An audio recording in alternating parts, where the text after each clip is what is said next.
Ancient Hebrew is Bantu. Abbé Proyat, a French missionary, states in his book about the Congo that they have found in the language of the Negro Africans many words pretty much resembling Hebrew words and which have the same signification. Let's compare two Hebrew and Bantu words to see if there is a resemblance between the words and if they share the same signification. The Hebrew word for the new moon and month is pronounced Chodesh. Chodesh.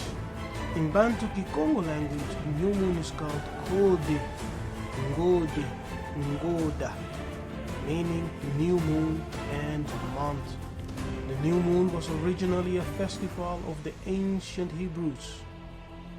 The Hebrew word Sabbath, to cease, to repose, to rest, resembles the Bantu Kikongo Saba, stop, cease, therefore to rest.